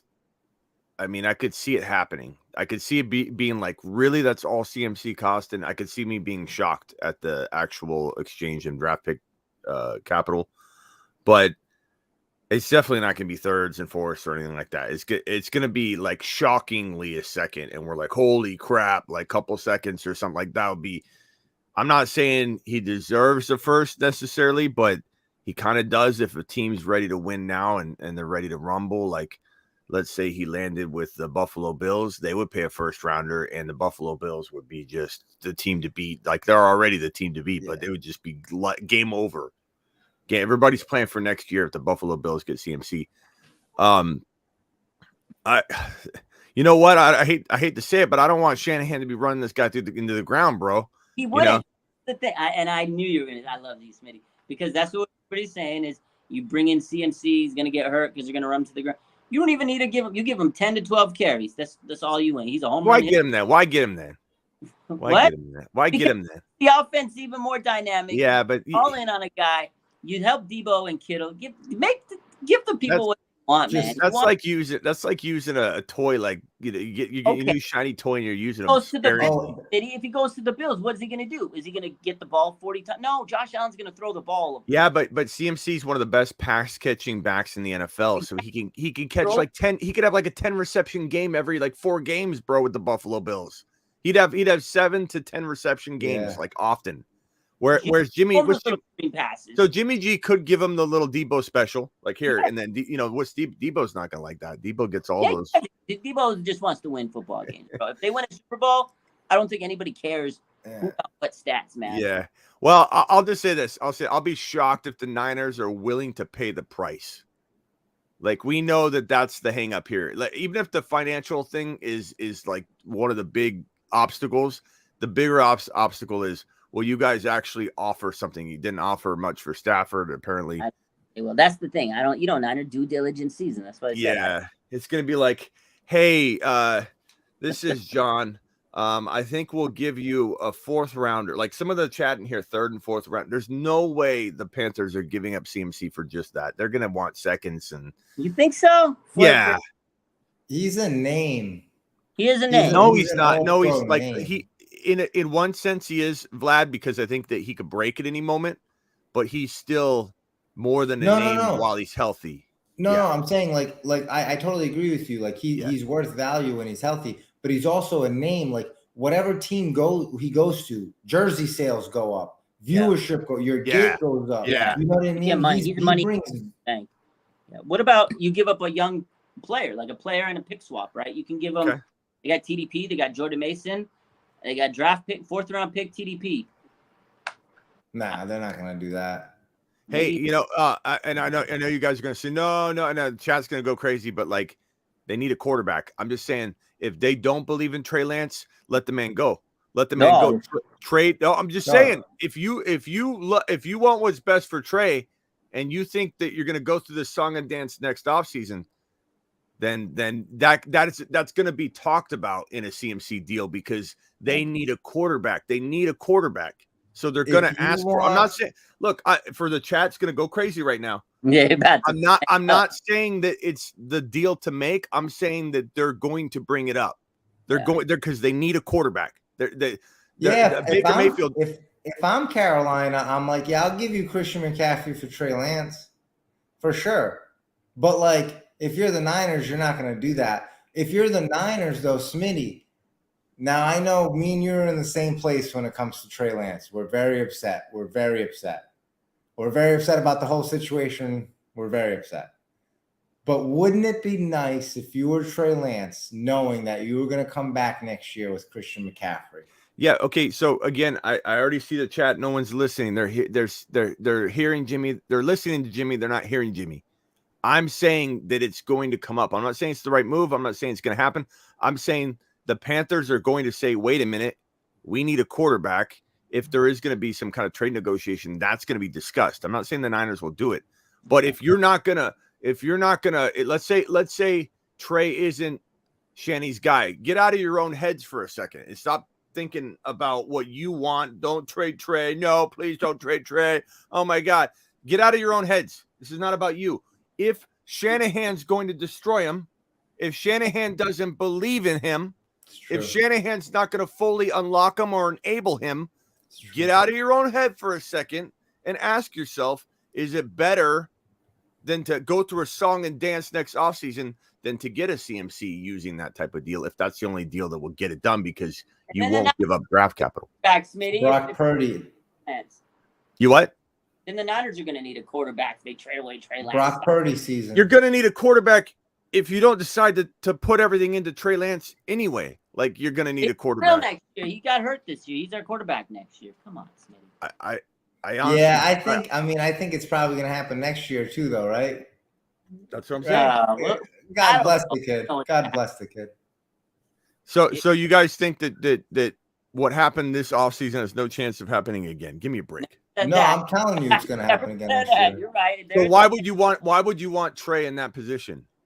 I'm saying for me, right? Like if it's me, I'm saying I would want Trey Lance here and I'd want Christian McCaffrey here because I'd want the best for both of those guys, and that would be a sick team. I understand. Can I also ask you, so Vlad, sorry. do you have a okay, go ahead.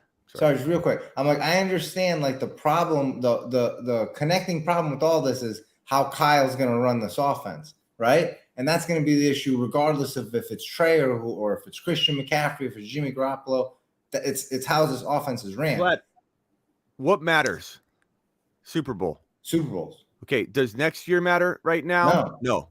So does Trey Lance help you this year? No. Does CMC help walk you into a Super Bowl? Probably. Okay, so what are we talking about here? I know everybody wants to get all sentimental, especially in the chat, and say, "Oh, you can't trade Trey Lance. You can't." If you want to try and win a Super Bowl, and you're telling me, and Raj, are you going to say CMC gives you a much greater chance of winning a Super Bowl? I think That's a better chance of winning the Super Bowl. Yes, I agree. And do you think that you're going to be going through some song and dance with Trey Lance in the starting job and everything at some point, in the early offseason to mid offseason? Because if all that's true, why not go trade an why not injured go player, get though. CMC, worry about next year, and win I'm a not Super Bowl? trading away Trey Lance. I'm not trading away the Randall's right. You can't trade a player that's injured. Come on now. I don't think you can. You just can't trade away Trey Lance, dude. You just don't, man. I get it. CMC would help us win the Super Bowl this year, and we'd love it if they did it. But you traded away so much draft capital to get Trey Lance. So then you're just sitting there, you're taking an L saying, that's not the guy we wanted. But that's not what I'm saying. I'm saying that's what Shanahan said that the moment he didn't prepare for using Trey Lance all year. Ran him up the middle. Blue 32 hatchback up the middle. He's like, the wrong way. Here's 3 first-round picks right here. Let me show you. Here, up the middle, go. I think Kyle will understand how to properly use it. And if he didn't learn, then he'll never learn. But he's not going to learn, bro. His name is Robert Griffin III. Oh, my God. Let's learn from his past mistakes. I don't know if he can. I don't know if he's – You put CMC in this roster. You put CMC on this roster. Let me put it this way. Let's say you could knock me over the head with this mallet right here, okay? And I know some of you would want to. You hit me really hard right here. You give me a good old concussion. You give me a concuss. Get me concussed. Okay, and I don't know who I am. Somehow I have all my knowledge of fantasy football and NFL analysis and all that. But I don't know who I am. I don't remember what's happened the last couple of years. I don't know who Jimmy G is. I go out there, right? You put CMC on the 49er roster and you have me go out there and evaluate, I would think Jimmy G's a top 15 quarterback. Just watching the play on the field, I'd be like, this guy, he's facilitating to this running back. This running back's going for 50 yards. He's facilitating to this what is this, a running back or a wide receiver named Deebo Samuel? This whole offense looks like it's a top 15 offense now. I wouldn't be able to tell where the weak link is on the offense because Jimmy G would have to do even that much less, and I wouldn't be able to see all of his weaknesses. If I was completely blind to all that I know now, that's how good CMC would be for this team. Let's be honest. And that's where the Super Bowl attempt and run and go all in. And so I'm not saying you have to give up Trey. I'm just saying that conversation is going to happen with the Panthers. They have Baker Mayfield. People are going to bring it up, and it's going to – there's probably going to be some report later and say Panthers tried to give up, tried to trade for Trey Lance. Niners said no. I could see that being a report later down the line. I could see that. But if you're asking me if I was the Niners and they legit asked me, we'll give you CMC for Trey Lance, I'd say, no, dude, no. You can keep CMC. Because they have enough. Like, they don't necessarily need him, but if they were to get him, again, it's a home run move, and I feel like that would put him over the hump to get a Super Bowl. But I think they can still go pretty – they might have a chance without him, but I think their chances of getting there obviously skyrocket. So I would not for Trey.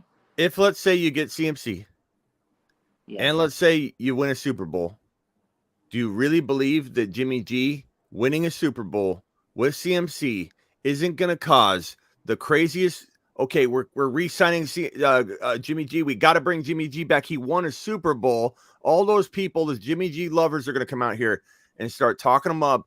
Do you really think that if you win a Super Bowl with Trey Lance on the roster, with Jimmy G on the roster, that Jimmy G is not starting week 1 next year? So that's why and Smitty, you're absolutely right. That is going to be something. And again, this is going to be a question that we're going to have in the offseason. If it does happen, this is going to be a tumultuous offseason because you're right. This was supposed to be the season they got rid of Jimmy. It was Trey's season. Unfortunately, it didn't work out for Trey that way. And now we're in this weird position where we have a great defense that the NFC is open. And if, again, they win a Super Bowl, regardless if they have CMC or not, Smitty, because this is the same thing that could have happened even if the CMC here. If the Niners win a Super Bowl with Jimmy G, the reality is the reality of the situation is they may have to keep him. And that's going to change what happens next year. So you're right. This is a crazy season. I don't know what's going to happen, but there is going to be the off season of what the hell do we do, especially if they win a Super Bowl. Now, if they go into playoffs and he shits the bed, it makes our decision a lot easier. So it's going to be an interesting couple of. I don't know. I think in my opinion, I think they bring back Jimmy next year regardless. It'd be stupid not to. It'd be stupid an idiot to, not to. It'd be stupid to bring him back. First of all, the quarterback position is impossible. It's so hard to find good ones consistently. That's number one. The guy's been in your offense forever. Okay, he can run it with his eyes closed because you only run 6 plays every week anyways. So you can do it. It's not that hard. That's why he doesn't need a freaking playbook. And then your quarterback. Listen, I love Trey Lance. I love what Trey Lance could be. The bottom line is he's coming off of a ligament injury. It's ankle, and I get it. It's not weight bearing. It's not weight loading. I get it. It's confidence. It's your brain. Like how's his heart going to be? Even if he's all about it, like how's it going to be getting on that field again, running? And then you're running in the same system, and you're going to probably run up the middle again. You're probably going to take that hit again. You know what I'm saying? It's a lot to deal with. So he's also been on a unknown that Trey Lance is now, because that's what he is. He's a big unknown. The 3 first-round picks and the hope. It's a clean slate. An injury like this, he hasn't played a full season since 2019. Yeah, it's a clean slate. So now you're bringing him in. You'd be foolish not to have someone like Jimmy G on your bench or on your team. Because if the same thing happens this year, what are you going to do? You're going to roll out with Brock Purdy? Well, it's a long road back for Lance. I hate to say it, but with all the injury, I mean, look, if you're a business owner, Smitty, you're a small business owner. If you're doing everything online and you only got one computer, you got only one source of getting online, and then your computer breaks. I got more than one computer. What are you talking about? Of course, you got more than one computer. Same thing that you'd have if you were a NFL owner. You'd want Jimmy G and Trey Lance. You'd want more than one computer. This is like my third computer right here. Right. But look, I have these for a reason. Okay, these aren't here for Halloween. These are for Halloween. This is real. This is permanent. I hate to break this to people because no pun intended, but I'm not going to be as optimistic on Trey Lance walking into next year as I was this offseason because of what Vlad just said. He's this much further away from playing football, consistent football. And then you got Shanahan in the way. Shanahan's there. I don't know that I trust the situation at all. So that's why I was saying that in this comes from a place of what I want for Trey, not what I want for the Niners. So that's why you're going to hear it differently. Is to get a fair shot, I don't think it's going to be in a Niner uniform. I just don't think it will be because of what you just said. The fact that what are you going to do? You're going to come in without any experience backup. And that's the problem. You're still playing and planning for plan B. Everything's about plan B. When you do plan B, your plan A can't succeed. And that's why you didn't protect plan A. You started building plan B. It's like, I'm more frustrated. No offense, but I'm frustrated. You guys are winning in a sense. I know that's going to sting to hear because now it's protecting Shanahan and his job and the poor job that he's done all offseason long. And your defense is carrying Shanahan now. And no one knows it. Everyone thinks his crap doesn't stink anymore. Now Shanahan's this great coach again all of a sudden. He's not. He's not. He's not. He's getting 14 points a game out of a 6-year offense. I know, but the wins are translating into deceptive belief. Man, the defense is amazing, though. That's what it is. That's Demeco Ryans, and that's why Demeco Ryans. We do have a real head coach. Man, you got to respect that defense. Like the offense, for what it's worth, they did kind of look a lot better last week, even though they missed a lot of opportunities. They scored 30 points. I think they're starting to click. You do have great players on this offense. You know, they just have to execute. Kyle's offense is so damn complicated. I feel like if they execute, though, they'll score more points, but it's a very hard offense to execute. If you mess up one little play here, one little break here, it doesn't always work. But they move the ball better. But, yeah, 100% Smitty, this defense is what wins the game. It's Ryans. It's the defense. It's Deebo Samuel. And it's not even Kittle, and it's not really Kittle's fault, but he's not even being utilized at all, and you can't because he's like a tackle now. Best swing tackle in football. He's an offensive lineman that can catch. Yeah, and you got Ayuk. Everyone's so excited about Ayuk. Who's Ayuk? Do you know in fantasy Ayuk's droppable? He's not even a usable piece in fantasy football. He's garbage in fantasy football. It's not his fault. Are 3-2. Maybe we're first. And my boy Danny Gray. Who's Danny Gray? Is he even on the team? He's in the doghouse. Is That's not, Kyle. Kyle Smitty. I know Kyle. That's unfortunate. That's the problem. That's the problem. And everybody thinking the wins mean that he gets it. He's doing good. Kyle's putting it together. Kyle ain't putting anything together. Kyle's trying to dismantle it, and your defense is carrying him every single game. Too complicated for himself. That's the problem. And I think this comment Maverick says Kyle's offense is too complicated for Kyle. He just needs to simplify it. But the run game has looked good, Smitty. You can't sit here and deny that Jeff Wilson Jr. has been him these last couple weeks, man. But you're right, Smitty. The offense is being carried by the defense week in and week out. I agree. It's not a false statement. You're right, Smitty. Yeah, I just hope you keep elevate Ryans to head coach next year instead of letting him walk, and you keep the problem. You let McDaniel go. Now you're going to let Ryans go. You'll probably let Peters go because you got to elevate him, or he's going to go. You're going to have Shanahan and only Shanahan and a bunch of people you've never heard of. And one of them was what's his name? Your OC or what's his name? That's the problem right there. What's the guy you hired on for the quarterback? There's fans that are like, well, at least we're not the Lions. Yeah, we're not the Lions. Yeah, you're not. That's why there's more relevance here. Imagine if the Lions had a quarterback. We're like a legacy team. The Niners are a legacy franchise in the NFL. That's why, it's the fans should expect more. It's like the Yankees. It's tough because nobody's the Yankees, but it's the same thing. Like Montreal Canadiens, their fans expect a Stanley Cup every year because they've been in a lot of Stanley Cups. The Niners fans expect Super Bowls because we've won them. And it's a lot of money behind this team. And look at we travel. The fans of the Niners travel more than anybody. Come on. That's money. That's funding everything. So they expect something in return. It can't be stubbing your toe and breaking your first round pick's ankle and then going, oh, well, we'll see. We got plan B. Thank God we got Jimmy. Didn't you give up your future because you didn't like him? Well, I mean, sidestep into CMC, boys, and you're on your way. I'm still about that CMC life. I don't think because the Niners are about their due diligence. Yeah. I would love to see it, but I still think, Smitty, this team is capable of winning a Super Bowl. I know you think I'm crazy. I don't think it has anything to do, Jimmy. It's this defense.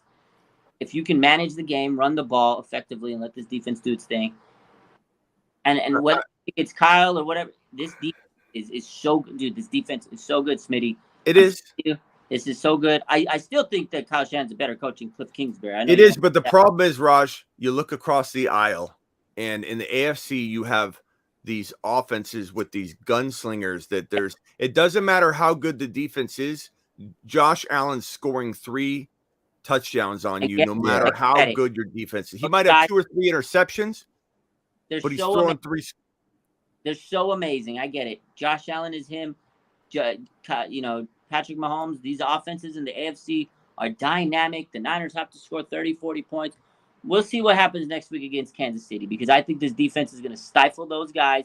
And this is the problem. Everybody's sitting here saying, oh, we got to play Kansas City. We got to play Josh. I get it. We do. But they have to play our defense too. So let's put some respect on the Niner defense. Telling you right now that it's a different beast. Defense is going to slow guys down. They're going to slow these guys down. I know how great Josh Allen is. Got him on my fantasy team. I know how good Patrick Mahomes is. But they got to play the Niners defense, and it's going to be a different game for them.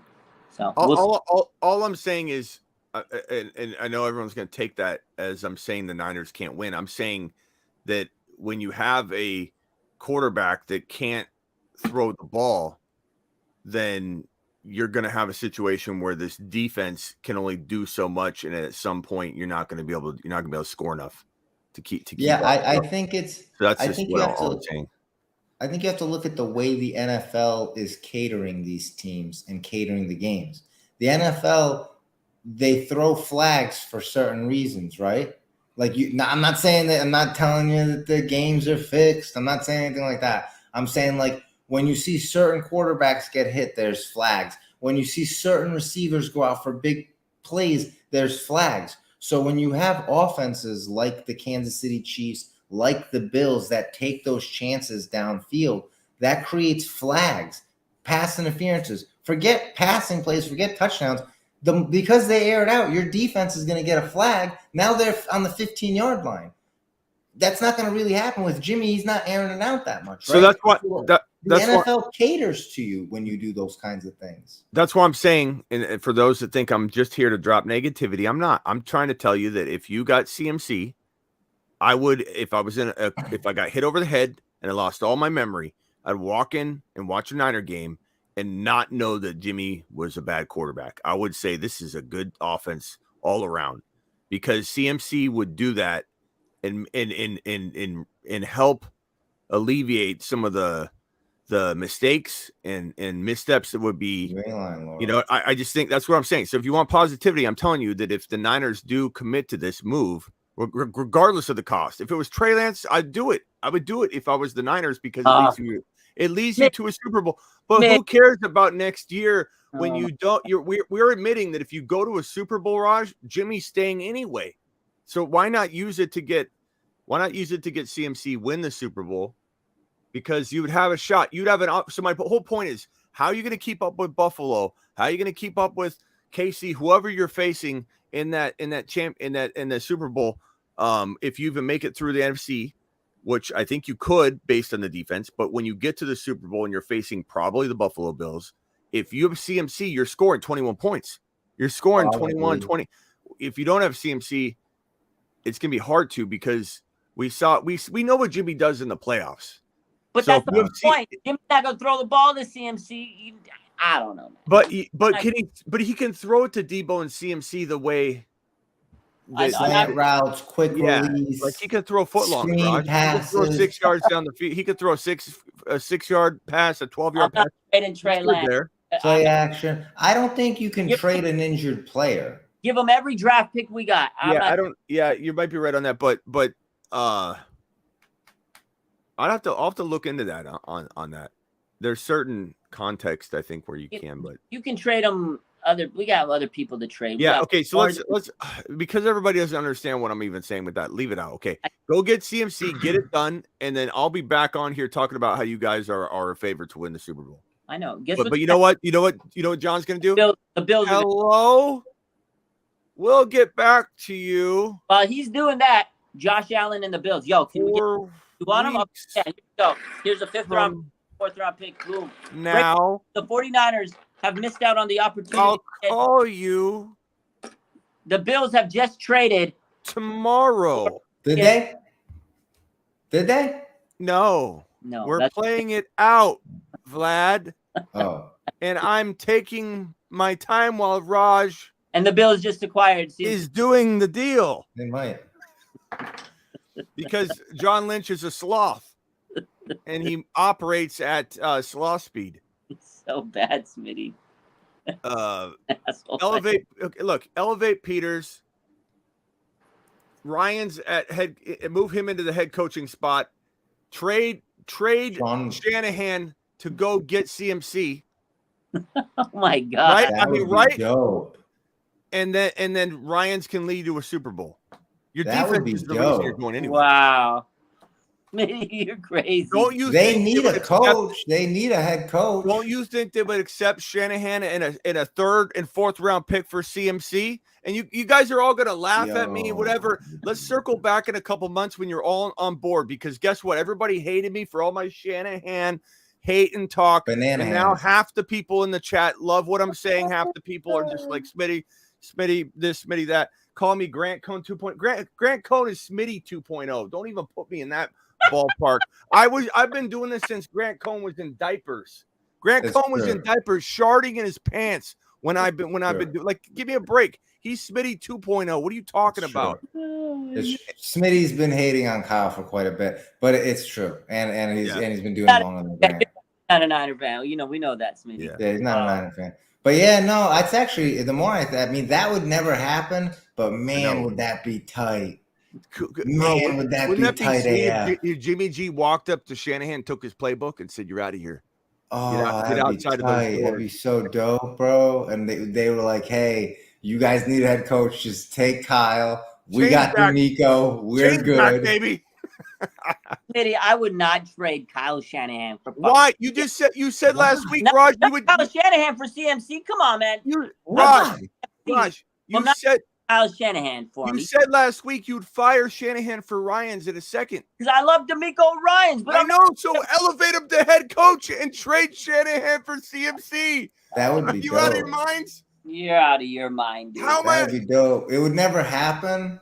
It never happened, but that would be so dope. Like you guys, like in the chat and most Niners fans, like I get it. Like you guys, I get it. If you started watching the Niners in like 2010 and you start, you know what I mean? And you got the ups and downs and you like saw Vic Fangio and you were like, man, we lost in 2013. Kyle's so good. But like if you watch, like I've been watching football since I was a kid. I've seen Tim Rattay. Like I watched Jeff Garcia for years. I've been watching a lot of it. Kyle's never going to get out of his own way. Bro, he's never going to get out of his own way. I guarantee you. I know some of the chat is going crazy. Some of them like it. Hold on. Smitty, real quick. Okay. If we're going to trade him Kyle Shanahan and we get CMC, give me Brian Burns too. They really want a head coach. Give me Brian Burns. That's not bad. Give him Anthony Lynn. Sweeten the deal. Give Brian Burns, CMC, and we fucking make Demeco Ryans with Brian Burns. Posted. There we go. Give him Anthony Lynn. Here, take him, Trojan horse. Thank you. Let him dismantle your team. All day, bro. I would make that trade all day. We all know we don't need obvious Bob to come into the chat and be like, "Oh, this can't happen." We know it's not going to happen. Okay, we're not morons. We may look like morons from time to time, but we're not. We're really not morons. Not all the time. Not all the time. But this makes sense, okay? And the fact that Shanahan has this perceived value that everybody thinks he has, like, and I think the NFL would see it that way. Trade him, Raj. If you tell me you press a button to fire Shanahan and put Ryans in as head coach, if you do, you were going to lose him the next year, which you are going to lose him. Send him packing. Send him packing. Let your defense is why you're winning, not Shanahan's your defense. Ryans is the reason anyway. So get CMC. I know it's not going to happen. I'm just saying it's logical. It's logical. Like I said, this fantasy, we're going to make it Madden. Let's go, baby. Give me Brian Burns, CMC. You get Kyle Shanahan. Let's go. Yeah. No. Kyle Shanahan's not going to be offensive coordinator. Yeah, I don't get him. 28-3, 28-10. You're good, bro. We broke Trey Lance immediately. 2 games, you're running them right up the middle. Like, bro, that's all I see is I remember in my head, I still remember watching him run up the middle the first time going, man, he shouldn't do that too much. He's going to get injured. And like 2 plays later, dude's on the ground. And I'm like that's Kyle Shanahan. He'd get Justin Jefferson and he'd make him run the ball. You know what I mean? Like that, like people are like, oh man, I can't, like, that's what he would do. I'm telling you guys, the name, you're looking at the name. It's like you're looking at the car and it says, it's BMW, but it's got like 350,000 miles on it. The brakes are all shot, but it says BMW. In this comment right here, Kyle will break CMC. Not if you trade him. Not if he's in Carolina. Let him break whoever takes over there. You know what I'm saying? You guys, I know it's funny. It is funny. It's about as funny as these dumb helmets that we were talking about the other day, Raj. The helmets that everybody's been wearing to help prevent the concussion protocol. Those haven't been working. Everyone's getting a concussion now. I think those are a bad idea. It's like everything else we're talking about. Fuck, man. Kill me tonight, Smitty. Oh, you guys are ramping me up for my show. I know. This was a good night. I needed this talk. It's been a rough week for me. This was a good show tonight, man. Holy crap, man. I think, bro, the crazy thing is, I'm telling you guys, we're going to be in the NFC title game this year. It's going to happen. Like this, the Niners are so good. This defense is so good. They're gonna make it to the NFC title game this year. Niners Eagles. Yeah, probably. Yeah. I mean, I'm gonna say this. You want positivity? That defense is so good. Yeah. That if you stay healthy, though, that defense is going to keep Kyle Shanahan his job. Though. That's going to be the potential. You got to keep him healthy. If the defense is healthy, it's pretty hard to imagine you guys not just winning one game at a time. Again, bad fans.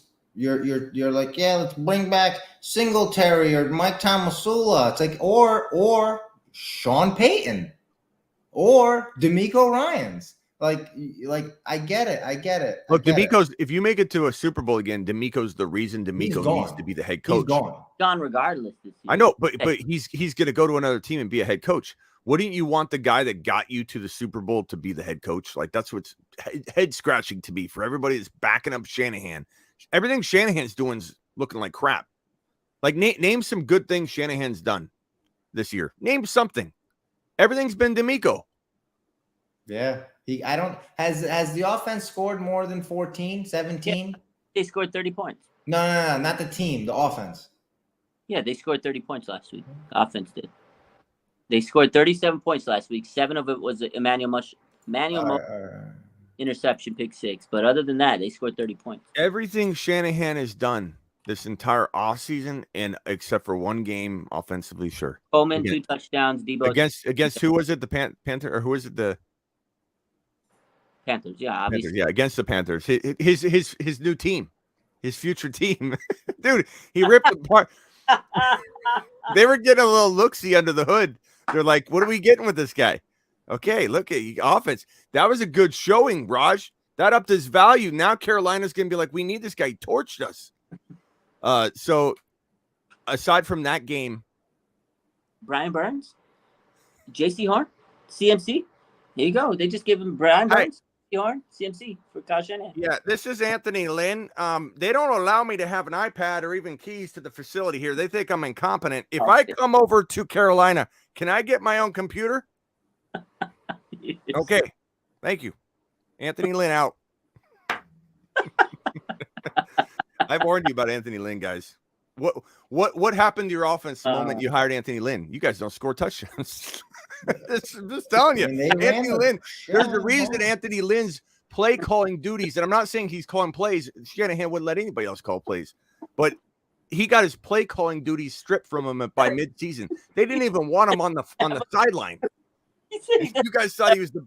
I went on the Rombo show, and Rombo, one of those callers called up right before me. He was like, "Hey, Rombo, once Anthony Lynn plays out this season, we're going to lose him." Rombo goes, "Why?"